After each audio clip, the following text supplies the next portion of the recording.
আসসালামু আলাইকুম টেকবার্স পরিবার। আজকে আমরা এমন একটা স্মার্টফোন নিয়ে কথা বলবো যেটা নতুন কিছু না। আপনারা অলরেডি জানেন Honor 200 বাজারে অলরেডি ঘোরাফেরা করতেছে। আমি এটার ফুল রিভিউ করেছি। বাট আজকে কেন?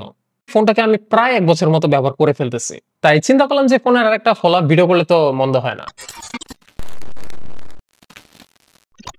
বর্তমান বাজারে Honor 400 সিরিজটা রানিং হইলেও Honor 200 এর চাহিদা কিন্তু এখন আকাশচুম্বী।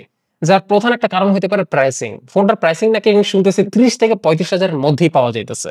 তাই অনেকেই নতুন অনারের চেয়ে এই পুরনো Honor 200 কেই বেস্ট ভ্যালু ফর মানি মনে করছে।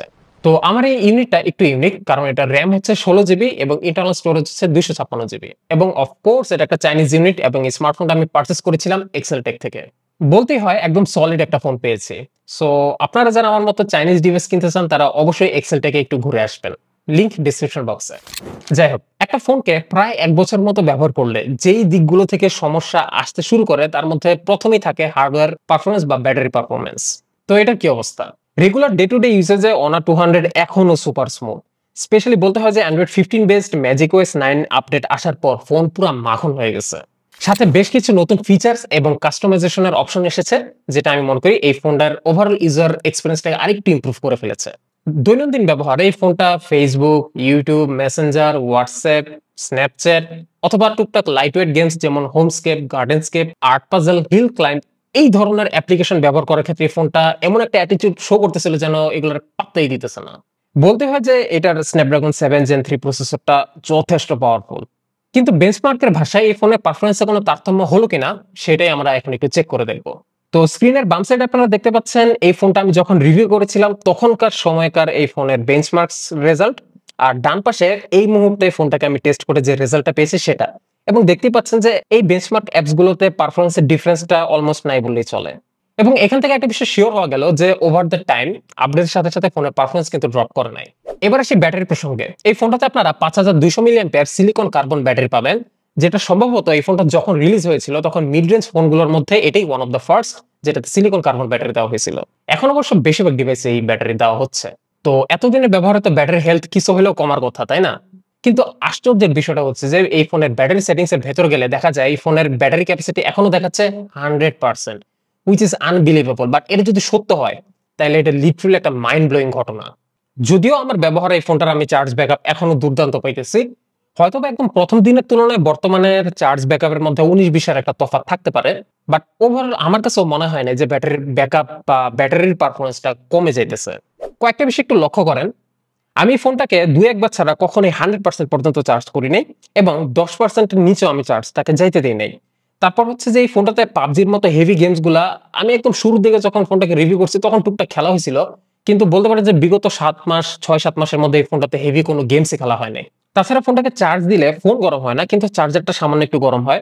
আর হ্যাঁ, মোস্ট ইম্পর্টেন্টলি এই ফোনের সাথে যে অরিজিনাল চার্জারটা আমি পাইছি বক্সে, আমি কেবলমাত্র সেটাই ইউজ করছি, আর কোনো এক্সট্রা চার্জার আমি এই ফোনে টাচও করতে দিই নাই। ওভারঅল ফোনটার হার্ডওয়্যার এবং ব্যাটারি পারফরম্যান্স নিয়ে আমি সুপার স্যাটিসফাইড।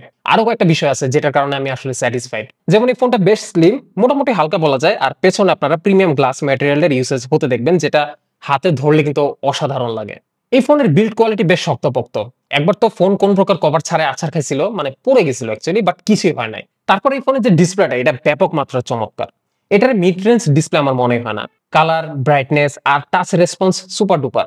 স্পেশালি বলতে হয় যে এই ফোনের স্লিম বেজেল আর রাউন্ডেড কর্নার ফোনের বডির সাথে ম্যাচ করে বানানো, যা আসলে দেখতে পুরাই ফ্ল্যাগশিপ লেভেলের লাগে। এমনকি চোখের প্রোটেকশনের কথাও তারা ভাবতে ভুলে নাই। এটাতে 30-40 হার্জ এর পিডব্লিউএম ডিমিংও আছে। সো বুঝতে পারতেছেন যে মিড রেঞ্জ ফোন কিন্তু ডিসপ্লে প্রায় ফ্ল্যাগশিপ লেভেলের। এই ফোনের স্পিকার সিস্টেমটাও মোটামুটি ভালো, যদিও এই প্রাইস সেগমেন্ট আমি আরো ভালো স্পিকারওয়ালা ফোন দেখছি, বাট এটারও ডিসেন্ট বলা যায়। স্পেশালি লাউডনেসের দিক থেকে এটা বেশ লাউড, বাট ওই মিউজিকে একটু ডিটেলস একটু কম। এই ফোনের ক্যামেরা স্পেসিফিকেশন আপনারা স্ক্রিনে দেখতে পাচ্ছেন। ইউজেবল ব্যাপারটা হলো যে ফোনের 3টা ক্যামেরা, যেখানে একটা 2x অপটিক্যাল জুম আছে, এটা আমার অনেক ক্ষেত্রে কাজে আসছে।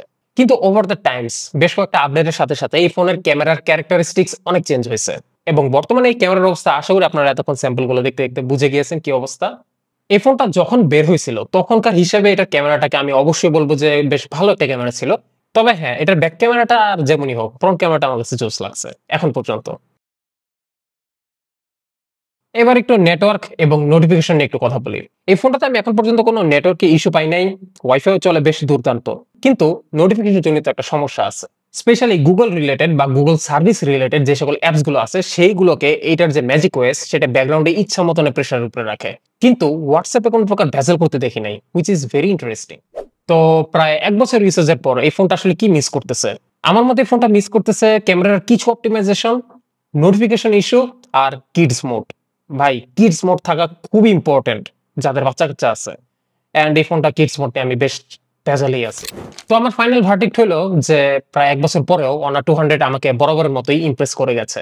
শুধুমাত্র ইমপ্রেস না, আমার যতটুকু এক্সপেকটেশন ছিল তার থেকে অনেক বেশি ইমপ্রেস করছে এই ফোনটা। নোটিফিকেশন ইস্যু ছাড়া এটা একটা রিলায়েবল প্যাকেজ। তো আপনারা যারা এই ফোন কিনতে চাচ্ছেন, স্পেশালি বাজেটের কারণে যারা মূলত অনার 200K কিনতে চাচ্ছেন, তারা একটা সুযোগ দিয়ে দেখতেই পারেন।